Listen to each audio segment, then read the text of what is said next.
আসসালামু আলাইকুম গাইস, কেমন আছেন সবাই? আশা করি সকলেই ভালো আছেন। তো আজকে আপনাদের দেখিয়ে দেবো কিভাবে এফএফ টুর্নামেন্ট অ্যাপস থেকে টাকা উইথড্র করবেন। তো উইথড্র করার জন্য সিম্পলি আমরা অ্যাপসে ঢুকে যাব। অ্যাপসে প্রবেশ করার পরে এখানে প্রতিদিন নোটিশ দেখে তারপর এটা ওকে করে নেব। ওকে করার পরে সিম্পলি আপনার উপরে দেখতে পাচ্ছেন ডান পাশের কর্নারে আপনার যে ওয়ালেটটা সেটাতে ক্লিক করবেন।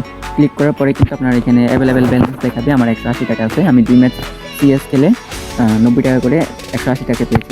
তো আমার টাকাটা উইথড্র করবো। উইথড্র করার জন্য এখানে দেখতে পাচ্ছেন একটা অপশন আছে, উইথড্র অপশন। এটাতে ক্লিক করব।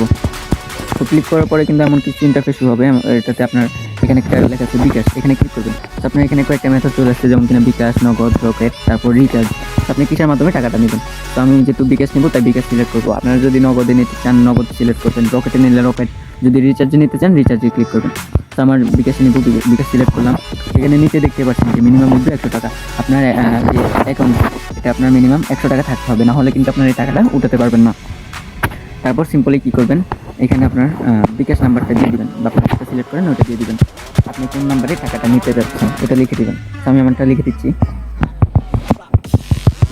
আমি আমার বিকাশ নাম্বারটা লিখে দিলাম। তারপর এখানে অ্যামাউন্ট টু উইথড্রল, এখানে লিখতে হবে যে আপনারা কত টাকা উঠাবেন। যেহেতু আমার 180 টাকা আছে, আমি উঠাতে পারবো। আপনাদেরকে এটা সাজেস্ট করবো যে আপনারা অ্যাকাউন্টে 20 টাকা রেখে বাকি যে টাকাটা সেটা উইথড্র করবেন। যেমন আমার 180 টাকা আছে, আমি 160 টাকা উইথড্র করবো। কারণ হচ্ছে গিয়ে পরবর্তী যে ম্যাচগুলো, সেখানে জয়েন করতে কিন্তু আপনার পরে আবার কিন্তু রিচার্জ করতে হবে, মানে অ্যাকাউন্টে টাকা অ্যাড করতে হবে। তো এত ঝামেলা না করে একবারেই আপনারা কিছু টাকা রেখে বাকিটা উঠিয়ে নেবেন। যেমন আমি উঠিয়ে নিচ্ছি। যেহেতু আমি 160 টাকা উঠাবো, 160 টাকা এমন দিয়ে দিলাম। তারপর এখানে দেখতে পাচ্ছেন কনফার্ম একটা অপশন আছে, এখানে ক্লিক করে দেবেন। ক্লিক করার সাথে সাথে কিন্তু একটা সাকসেসফুলি চলে আসছে। এখানে বলতেছে যে 2 থেকে 4 ঘন্টার ভিতরে কিন্তু নানা টাকা অ্যাড করে দেবে। তারপর হচ্ছে কি আপনি এখানে ওকে করে দেবেন। তো 2 থেকে 4 ঘন্টার ভিতরেই কিন্তু আপনার বিকাশ বা নগদ যেটা সিলেক্ট করেন না কেন, আপনাদের ওই নাম্বারে টাকাটা চলে যাবে। তো চিন্তা করবেন না, এখানে দেখতেই পাচ্ছেন যে আমার 20 টাকা আছে, বাকি 160 টাকা কেটে নিচ্ছে। তো 2 থেকে 4 ঘন্টার ভিতরে কিন্তু অবশ্যই টাকাটা চলে যাবে।